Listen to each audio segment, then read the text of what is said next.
Hey ladies and gentlemen, welcome back to the channel. As always, it is Nick here, back with your daily crypto news and analysis. And today we are going to be talking about Ripple and XRP, as well as the vast majority of crypto and finance.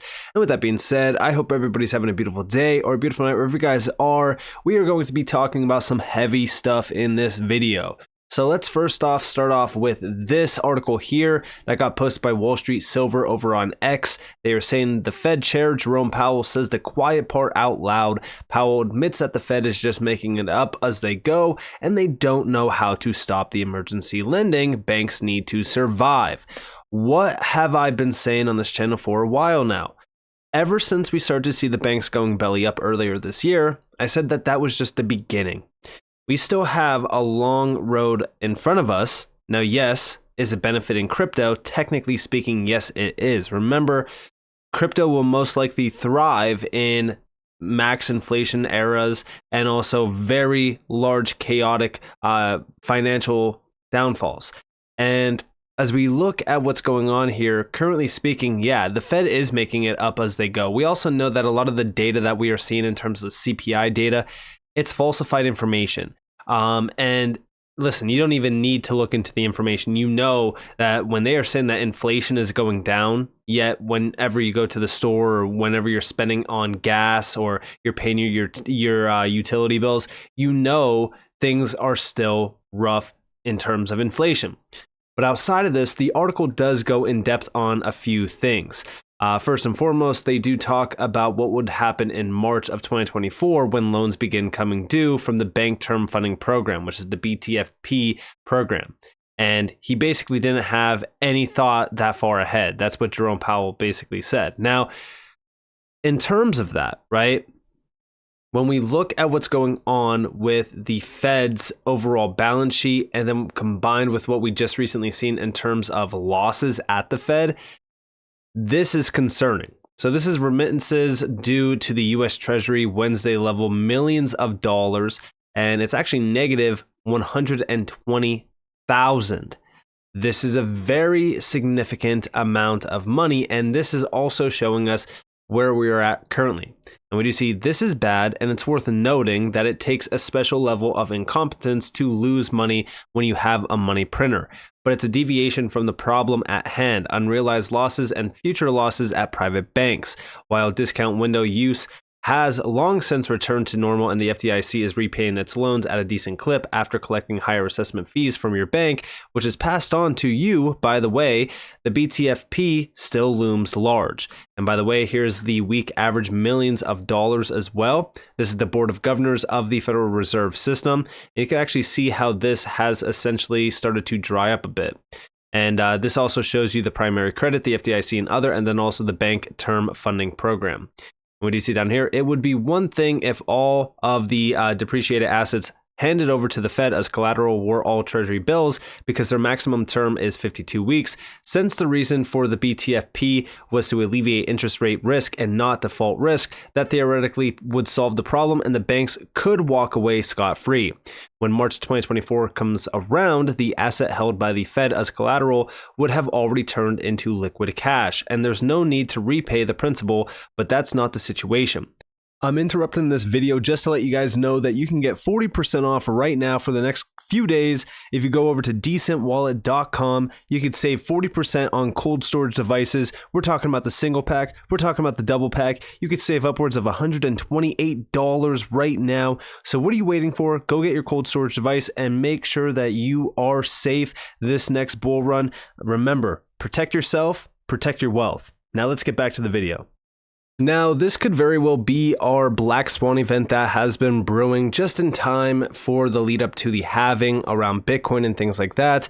It would make sense. It's March 2024. It kind of leads up with the idea of like March of 2020. But again, we don't know what's specifically going to happen here. But we also do see down here in terms of like T-bills and things like that. Again, the BTFP is loaded with long-term securities that will likely pay below market rates for 2 to 30 years, which this is what you could see in terms of the BTFP program as well. You see, this has created a ratchet effect with the new facility where banks dumps securities on the Fed but can never really pay off the loans before the collateralized assets mature. That has pushed the BTFP to $114 billion and is poised to continue creeping higher each time banks need cash and can't liquidate the rest of their depreciated assets except at a loss. Again, this is definitely concerning. So what will basically happen on March 11th, 2024? Well, we don't really know, but Janet Yellen essentially said that she welcomes calling for further consolidation in the banking sector, meaning it seems as though banks are going to start to see a big collapse. And what you see here, the regional banks themselves and a couple of big ones like Bank of America don't seem concerned in the least because they haven't sufficiently cleaned up their balance sheets and secured an adequate cash position. So again, as we really kind of look at things happening here, I do think that the banking sector is still in a very rough spot. Outside of this, I've talked about the bank failures. This goes back to March 13th of this year. Again, it's not fully updated, but it is still pretty on par with what we have seen. Here are some of the major bank failures this year, and this also goes all the way back to 2008 as well, where they actually showed us the total assets and two of the major bank failures this year, Silicon Valley Bank and also Signature Bank. These were two of the largest ones even since 2008, as you guys do see on the screen. And then they also do talk a little bit about cryptocurrency, and we also see the recent US bank failures as well. And we could see everything within this. Now, I bring this up because here is the US bank failures since 2008. Now, we've only had two bank failures that are mentioned on this report, because again, this is not fully updated to now. But as we actually look at the total amount of assets that these two banks held, it was almost greater than the 25 banks initially that collapsed in 2008. But in 2009, there was 140 banks that closed, and then in 2010, there was 157. And the following year was 92, and then 2012 was 51, 2013, 24, and 2014 was 18. Now, there was a few bank failures and closures that happened between 2015 all the way up to 2023, but the two major ones that happened this year were huge failures considering the fact of how much money was actually in those two banks. Now, I do think that the two is just a starting point, or the three I think that we were at. I think that we're actually up to 5 this year. I might be wrong on that, but I do think that we are going to start to see a lot more bank failures if, again, we see the Fed not preparing for March of 2024, because this is going to also put a lot more pressure on the major banks. Outside of this, I actually think that this is what they want, because Frank Giestra actually put out a great report. Now, I'm not going to read the whole thing. I'm just going to read what Gold Telegraph actually said, which was, given the explosion of debt and money printing over the last 15 years, the next crisis will make the global recession of 2008 look like a garden party. Global debt is nearing $310 trillion. This ends in one way: reset. And I do believe that a reset is coming. I also think that 2024 could start accelerating that reset. We have been talking about this for a little bit of time on the channel now, and it does also incorporate crypto, blockchain, DLT, things like that. We also know that the central banks have been planning this. We know that a lot of what we see right now around our current financial system is all by plan. But if you have listened to a lot of the discussions that we have outlined on the channel, you know that blockchain and DLT could actually alleviate the next major collapse. So will they tap into this new technology in order to alleviate the problems? It's a big question. In my opinion, I don't think that it's going to be ready in time for that. And I actually think that we are most likely going to see another collapse, which will accelerate the reset. Now, what does that reset look like? Well, I think that we're already starting to kind of see it, right? One of the big things that happened just this week was, one, we seen Hong Kong list the first exchange traded fund tracking some of the Saudi Arabia's largest companies like Aramco. China and Saudi Arabia set up a currency swap line as well. Many continue to be in denial about China and Saudi Arabia. The world is changing. And remember what happens with China and Saudi Arabia. Now, as we really kind of look at de-dollarization, Phoenix Capital actually responded back to this and said de-dollarization is overhyped. Sure, the current world reserve currency is losing steam, but even if you added Saudi Arabia's entire GDP, which is 833 billion, to China's, it would barely make a dent. Saudi Arabia is nowhere close to severing ties with the US. Now, although this could very well be true, I still think that it is crucial to note the fact that Saudi Arabia is now also working with China. This is a big deal in the long-term span of things because, again, it does show the weakening dominance that US actually has overseas. We aren't going to see de-dollarization happen overnight. It's not going to happen tomorrow, next week, or next year, but I do think that we're starting to see a lot of dominance being usurped from the US and moving overseas, especially around crypto adoption. But beyond that, we also seen this, which was breaking news. China and Saudi Arabia have signed a local currency swap agreement worth around $7 billion. Now, I reported on this recently, but again, this is still a move away from the dollar. This is not major news, but it is big news. The trend has been accelerating for a while as well. We have been fully focused on what the BRICS have been doing, and I do think that it's crucial to note where XRP and also even Ripple do come into place here. And the big thing is with BRICS. For an example, XRP DigiGold actually posted this on X, which was wave 1 equals XRP. This is November 19th through the 27th. USD and Germany, ISO 20022, wave 2, which starts in the new year, 2024. South Africa invites BRICS, or got an invitation to BRICS, Argentine representative, Arab Republic of Egypt, Federal Democratic Republic of Ethiopia, Islamic Republic of Iran, Saudi Arabia, and also even the UAE. And check out this video. We have decided to invite the Argentine Republic, the Arab Republic of Egypt, the Federal Democratic Republic of Ethiopia, the Islamic Republic of Iran, the Kingdom of Saudi Arabia, and the United Arab Emirates to become full members of BRICS. The membership will take effect from the 1st of January 2024. So there you guys have it. And this all starts on January 1st. Now, where is crypto coming into place here? And by the way, I do hope that they didn't mute this video. I know that YouTube has been muting a lot of videos lately, so I do apologize. But where does crypto lie within all of this? Well, first, I want to play a quick video from the ECB president, Christine Lagarde. This got posted by RizXRP. Would you see not so easy BRICS? They have been trying for years. I believe she puts a lid on it. XRP can help though. We shall see. Check this out. Bonjour. Sami from University of Liège. And in the university, we had a debate with the director of the BNB about the BRICS and how they influence the world today. And now I would like to know how you perceive them. Do you perceive them as competitors, a threat, or as partners? And what would happen if, I know it's difficult, but if they manage to build a central bank like we have it here in the ECB and maybe also have a common currency? Will it be a danger for Europe? Well, thank you very much for taking us beyond our borders. And for all of you, BRICS is Brazil, Russia, India, China, South Africa. Think for a second about what these countries really have in common in terms of demographics, in terms of geopolitical alliance, in terms of history and background, and ask yourself whether they have enough in common to actually volunteer their currency to something that would be jointly organized, cared for, and used in the future. I think that's my way of addressing your question.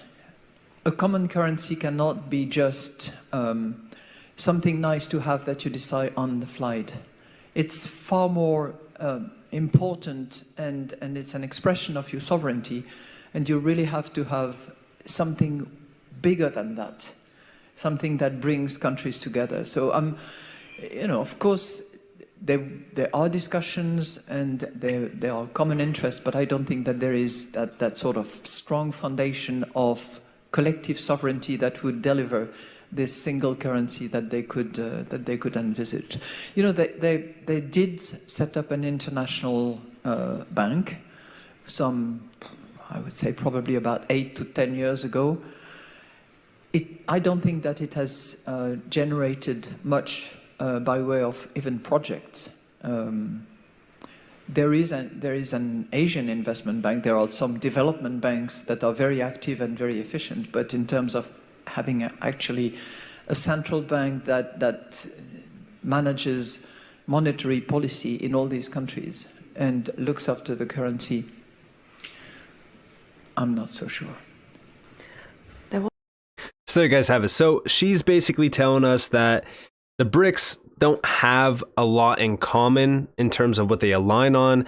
So their one currency that they're trying to create, which is backed by gold, is probably not going to result in much. Now, again, do I believe what she's saying here? It's hard to say, right? Because again, central bankers are a lot of the big players that try to alleviate and divert attention away from specific topics and from specific things. We know that there has been a lot of movement on the BRICS front. Again, I think that a lot of it has accelerated a lot of the major pushes that we have seen so far. But I also think that what the BRICS have been doing, and I think that a lot of what we have seen regarding the BRICS has been a major distraction. But I also think that it has accelerated a lot of things. And the reason why I bring that up is because of Executive Order 14067, which did come out roughly the same day that we announced sanctions against Russia. And what that executive order does include is CBDCs, discussions regarding CBDCs and digital assets, and also even regulations regarding digital assets, which again leads me to my next topic, which is the idea of where XRP and Ripple and basically this entire ecosystem comes into play. So first and foremost, remember who the BRICS are. Shout out to Chad Steingraber here. We do see Volante, Volpe, Ripple processor module. Traditional Swift can be used, or alternatively, the module can select Ripple automatically on cross-border. And here you guys have the full Volpe settlement network itself. You can see everything regarding it. Here is the Ripple interface solution as well. Ripple is the crucial thing here with, of course, Volante, because Volante is a massive name. And then also over here, we do have Volante Volpe, and again, the same module connects into South Africa, uses alternative cross-border methods automatically. BRICS plus Nedbank, and also a lot of the other major banks as well. And here you guys have Volante South Africa Payment Solutions. And here's solutions for South African domestic and cross-border payments, real-time payments, ISO 20022 migration, and corporate to bank integration as a service in our cloud or yours. And this is all through, of course, APIs. And it's also fully focused on instant payments with ISO 20022 domestic and even cross-border payments. And also over here, we do see payments modernization in South Africa, turning regulatory mandates into business opportunities. You can see all of the major players here, Nedbank, Scion EA with Volante, and even Microsoft. And also on the last slide here, why Volante? Well, Nedbank has transformed its payments infrastructure with Volante to ensure the highest levels of processing agility while accelerating Nedbank's support for new clearing standards and digital payment services. So very interesting here. And again, Volante or Volpe as a service allows any of these major players the opportunity to switch providers rapidly and cost effectively, meaning they could tap into the most efficient players possible. And remember, for a lot of these major players like Volante or even other major providers like even Finastra, for an example, have direct connections with the Ripple processor modular, but also even the Ripple net in the cloud.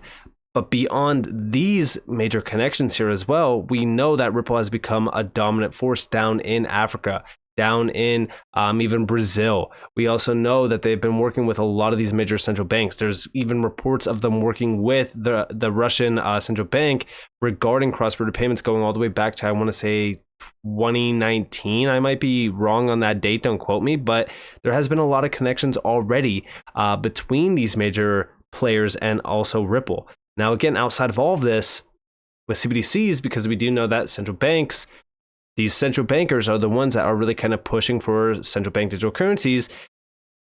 There has been 93% of the central banks tapping into CBDCs. They've also been tapping into gold. Where does all of this really kind of put us? Well, guess what? It puts us towards the reset. The reset is going to happen. And with the reset, what they're going to do is push for CBDCs, push for a CBDC system. This is all happening in real time.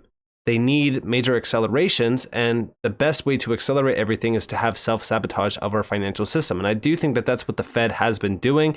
The Fed has been working with the Treasury for a while, specifically Janet Yellen. Janet Yellen did already announce this year that she does want $50 trillion worth of debt. And when asked who's going to be buying that debt, she didn't really have an answer. And this really kind of tells me that these are the individuals that are really kind of orchestrating the reset. They are the ones really kind of pushing for the major reset. And even if it's not towards a reset, I do think that they're also trying to wipe out the smaller banks. That way they could feed them to the bigger banks like Bank of America, JP Morgan, etc., which is only going to increase the monopoly that we already have in the US, which is a big problem. And I think that also what we are going to see is these big banks like JP Morgan, which have already announced it, start tokenizing reserves and also bring in an actual token regarding their services, which is JPM coin or even Bank of America coin, for an example, which still demand something in the middle to bridge them, because again, Bank of America is not going to utilize JPM coin and JPM is not going to utilize Bank of America coin. But change is definitely on the horizon. Me personally, I do think that we are going to start to see a lot more collapses regarding the banks.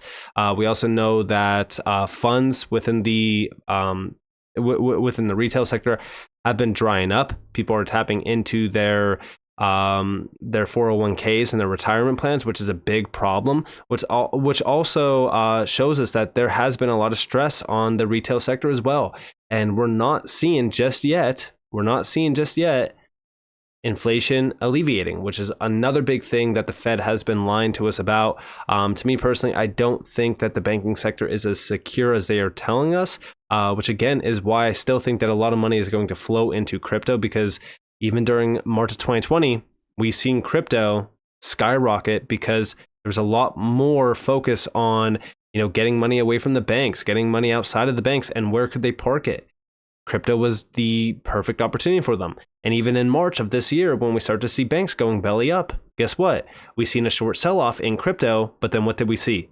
A major skyrocketing move to the upside. So with that being said, I hope that you guys enjoyed this video. If you guys did, definitely leave a like, subscribe, turn notifications on because more free content. You guys are more than welcome to follow me on Twitter and join the free Discord in the description below. And with that being said, guys, it's been Nick. Peace out.